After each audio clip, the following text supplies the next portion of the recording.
Pace e bene, masih di mea culpa. Di video ini saya mau berbicara tentang ada sahabat-sahabat Protestan yang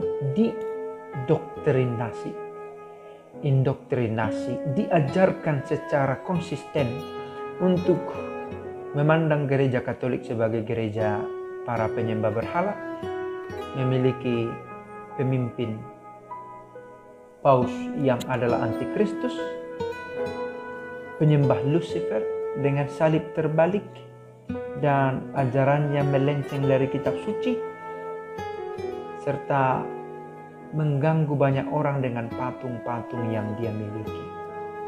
Para sahabat, saya sangat yakin banyak orang-orang di luar gereja Katolik, terkhusus saudara-saudara Protestan yang hidup rohaninya begitu saleh, berniat sungguh untuk mengenal Kristus dan menunjukkannya secara nyata dalam hidup. Saya sendiri sudah melihat, saya punya banyak tetangga, lingkungan saya adalah lingkungan orang-orang Protestan, dan menemukan bahwa banyak orang Kristen Protestan yang bahkan lebih saleh, lebih berdoa hidupnya, lebih banyak membaca kitab suci dari saya. Dan kepadanya serta kepada yang lain diajarkan kebencian terhadap gereja Katolik. Maka saya pikir sangat dibutuhkan kritisisme. Satu paham yang menyatakan bahwa apa yang saya dengar, apa yang saya terima harus saya kritisi sebelum saya terima sebagai kebenaran. Ketika dikatakan paus itu antikristus, well, prove it, buktikanlah. Di mana bukti keantikristusan seorang paus? Kejahatan apa yang dilakukan oleh paus dalam kesadaran moralnya sampai-sampai ia pantas dilabeli sebagai antikristus? Dan ada kemiripan tuduhan-tuduhan yang diberikan oleh orang-orang kepada gereja Katolik. Dan ini pasti bersumber dari sumber-sumber yang mirip juga. Ketika menyebutkan Katolik sebagai penyembah berhala dan melenceng dari kitab suci.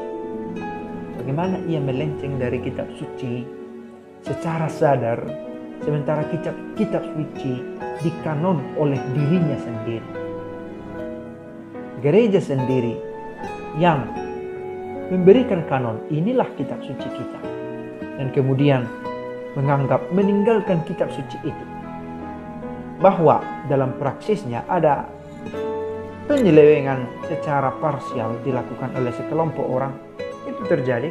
Bahkan sampai sekarang pembacaan kitab suci yang tidak disertai ketaatan dan keinginan untuk belajar malah membawa pada banyaknya ragam teologi. Ada yang menyebut oneness, Sabellian, Jesus only, dan yang mainstream ada Tritunggal. Kita tidak bisa memaksa supaya orang menjadi satu ragam untuk mengenal Kristus. Sedemikian berpengaruh Kristus sampai-sampai ada banyak cara untuk mengenal Dia.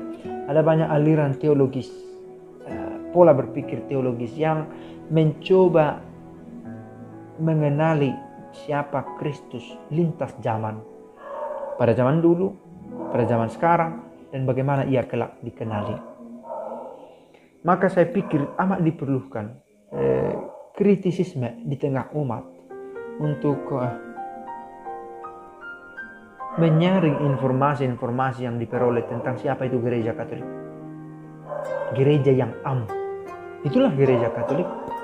Tapi pernah juga saya katakan bahwa sengaja diubah itu supaya tidak nampak secara langsung istilah Katolikosnya, lebih memakai istilah karena kata yang berasal dari bahasa Ibrani apakah lebih alkitabiah dimaksudkan, tetapi isinya tetap sama, Katolikos, universal, people of the nations,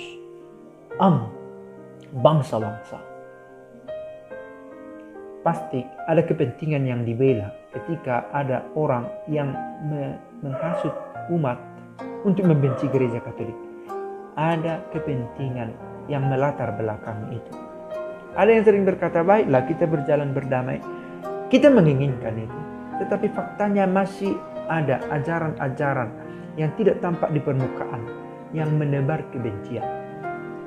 Maka sebelum kita jauh berbicara tentang hubungan Kristen dengan Islam, dalam tubuh kekristenan sendiri ada proyek besar yang harus diselesaikan. Sekali lagi, kita tidak bisa selalu berjalan bersama di rumah yang sama. Kenyataannya kita tidak satu rumah sekarang. Tetapi sekurang-kurangnya kita bisa meminimalisir gesekan yang ditimbulkan oleh kebohongan. Yang mencoba meyakinkan umat dengan beberapa ayat bahwa gereja Katolik adalah sesat, bahwa Paus adalah antikristus, bahwa gereja Katolik penyembah berhala, dan ajaran-ajaran lain. Kita tidak bisa membohongi diri dengan mengatakan bahwa gereja Katolik baik-baik saja sejak semula. Tidak bisa. Ada catatan-catatan yang dengan pemikiran sekarang kita sebut kelam dalam perjalanan sepanjang sejarah gereja. Sekali lagi, ada catatan-catatan yang dengan pemikiran sekarang kita sebut kelam. Karena kita menilai dengan sudut pandang kita sekarang. Misalnya sikap gereja tentang hubungan antara uang dengan kekuasaan politis dengan perilakuannya kepada banyak orang. Gereja yang dulu dihakimi dengan pemikiran sekarang. Dan ini menjadi alat para anti-Katolik untuk meyakinkan banyak orang bahwa Katolik itu sesat. Gereja kita adalah simul justus et peccator. Benar karena berasal dari Kristus sendiri. Peccator, pendosa, karena dirawat oleh orang-orang yang memang berpotensi untuk berdosa.